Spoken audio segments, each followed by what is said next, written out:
Unicorns might be existing somewhere, but the characters played by this man? No chance.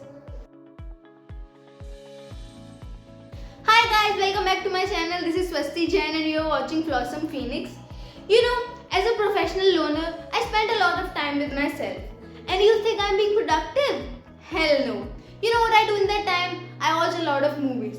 And after watching 3,463 movies and spending a large amount of time on them, I've drawn this conclusion that movies are messing us up. You wanna know how? Let's see. But before that, the word of this week is debonair, which means stylish, charming, typically used for men. And now all set, let's go. Number 1. Cigarettes and alcohol are so cool. Oh my god, he's looking so cool smoking that cigarette. What a baddie, what an alpha. I want a man like that, or I want to be like him. But what you fail to remember that this screen only provides visual services. Otherwise, no one would be flattered sniffing all that smoke. You think it's hot? No.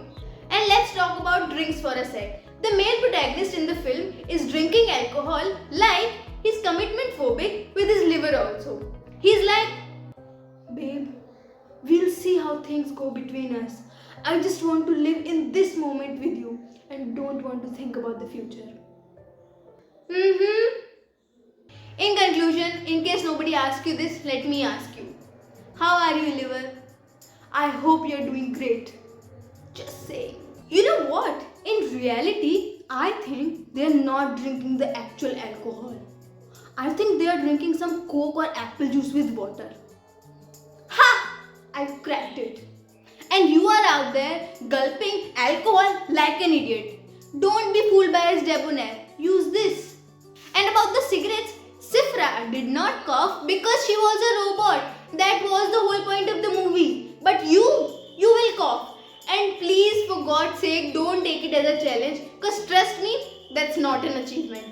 And anyway, I don't get the concept of celebrating the moment with being intoxicated. Like, how will you remember that? Forget it. Number 2. Work-life balance.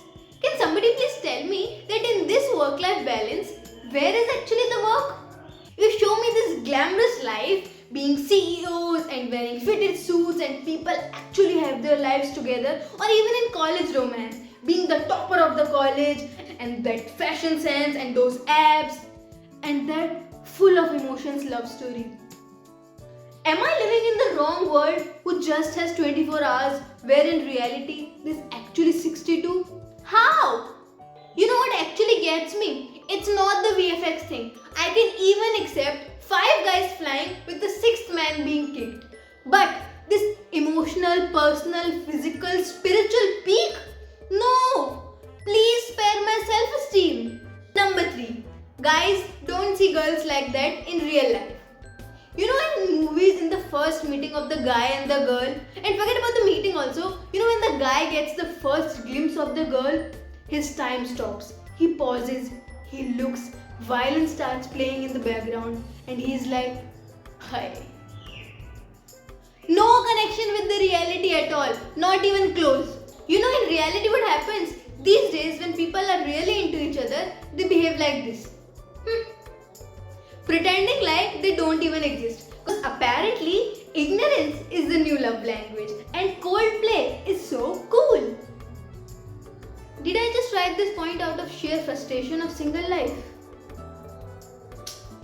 Who knows? Number 4. Communication. You know, in these movies, people communicate their emotions like a mature adult rather than playing all types of games and behaving the exact opposite of what they're truly feeling.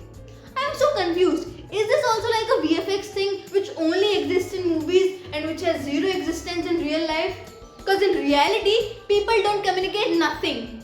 In fact, people are playing dumb charades at all times and giving signs of a totally different movie. Welcome to reality. Number 5. The happy ending. In the movies, there is this one villain type of a character, mostly from the family, who creates all types of problems in the whole movie except for the last 5 minutes. In the last 5 minutes, suddenly there is a 360-degree turn in his heart and suddenly he's a gem. Like, did you just had a heart transplant behind the scenes? Otherwise, how? And moreover, the people who were tortured by this man for the 2 hours and 55 minutes of the movie just easily forgives him and lives happily ever after. Like, how is this even possible? How do you not have trust issues, man? Are you an octopus who has 3 hearts? That's why you are spreading this kindness and giving away forgiveness? Let's be real. If there is this one person who's a douchebag now, he will continue to remain like that for the rest of his eternity. There will be no that one moment where his heart will change, something will happen which will create a shift in his heart and he'll become a good person. This is purely fictional because people who are good are choosing to be good. They are being good for no reason, and same for the bad people. They are choosing to be bad. It's not like people are oblivious to their doings. People know exactly what they are doing. So there will be no that one moment which will shake them and make them realize what they are doing because they knew it this whole time. And having said all these points, I am that idiot who will continue to watch these movies and romanticize life. I'm not sorry. And that's all for now. I'll see you next week. Until then, please like, share and subscribe to Flossom Phoenix, and I know you would do it because you're an awesome Phoenix. And am I forgetting something? Yes. Be happy.